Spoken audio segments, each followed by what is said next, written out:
Bonjour à tous et bienvenue dans notre compte-rendu matinal. Eh bien, c'est le grand jour de la semaine, c'est la fameuse réunion des grands argentiers de ce monde à Jackson Hole dans le Wyoming. Et donc, nous attendons tous de manière fébrile le discours de Monsieur Jérôme Powell. Et effectivement, pour les investisseurs et notamment américains, la grande question est bien de savoir s'il va y avoir prochainement ou non une baisse des taux et est-ce que cette baisse des taux sera suivie d'autres baisses des taux. En d'autres termes, est-ce que le dernier trimestre de l'année 2025 viendra sous l'auspice d'une baisse des taux qui, on le rappelle, est le souhait ardent du président Trump au point que celui-ci ne cesse d'insulter M. Powell. Alors est-ce que ce dernier va quelque part infléchir sa position?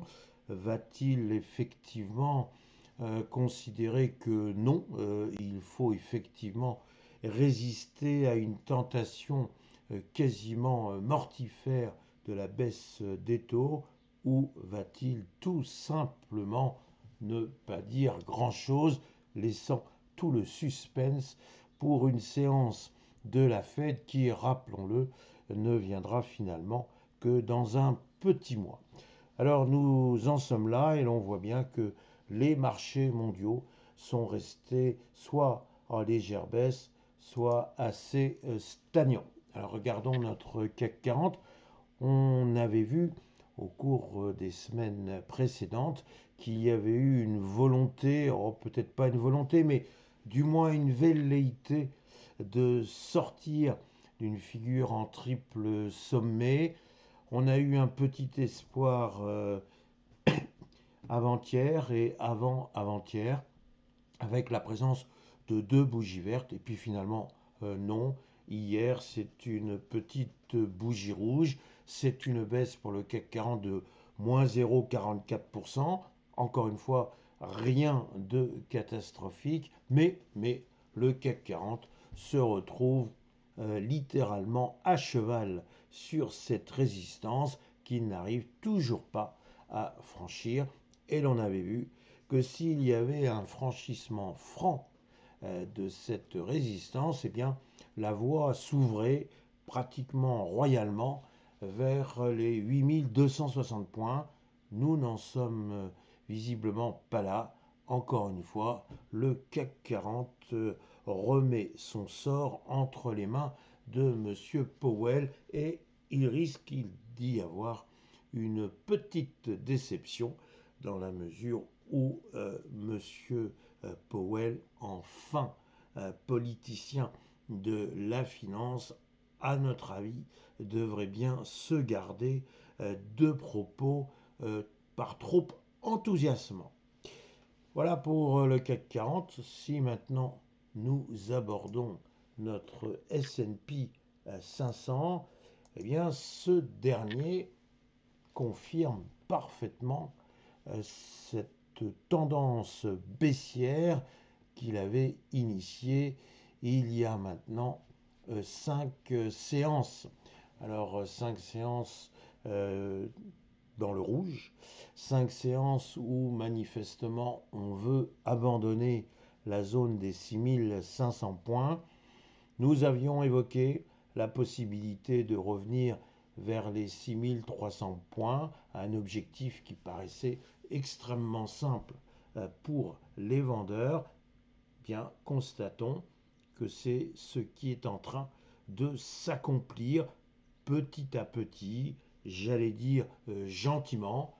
Le S&P 500 a perdu 0,40%, mais cela montre bien effectivement le questionnement des investisseurs qui pour l'instant bien n'ont plus grand chose à se mettre sous la dent, du moins dans le camp acheteur, et l'on attend fébrilement eh bien, cette fameuse baisse des taux, si cette baisse des taux doit avoir lieu.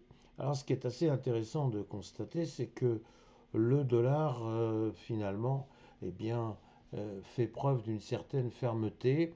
Si effectivement il y avait un consensus absolu sur une baisse plus ou moins drastique des taux, bien, par un phénomène bien connu, la devise américaine en aurait quelque part pâti.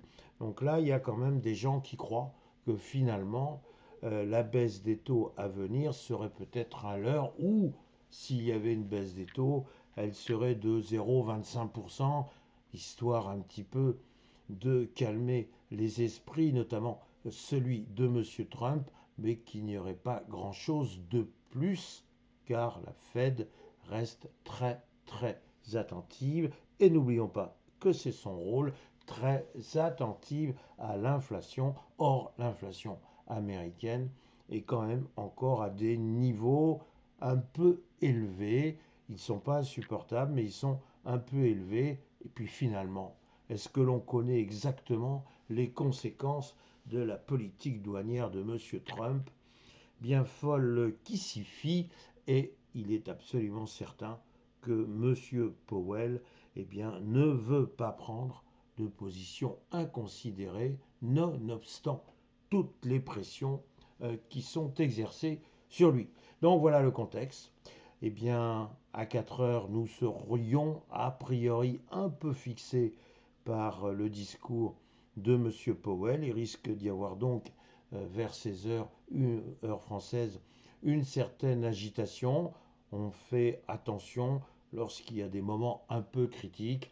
Le mieux, le plus prudent, c'est de ne pas rester en position. Si le train part par la suite dans un sens ou dans un autre, on jouera les sportifs, on se mettra à courir. Mais en attendant, on évite d'anticiper. Voilà mon conseil du jour, mon conseil de cette fin de semaine, lequel ne m'interdit absolument pas de vous souhaiter un excellent week-end. Et a priori, la semaine prochaine, on pourra parler de véritable rentrée. Voilà, un grand merci et n'oubliez pas que les petits pouces, fait partie, ça fait partie de nos modes de communication modernes. Voilà, à bientôt.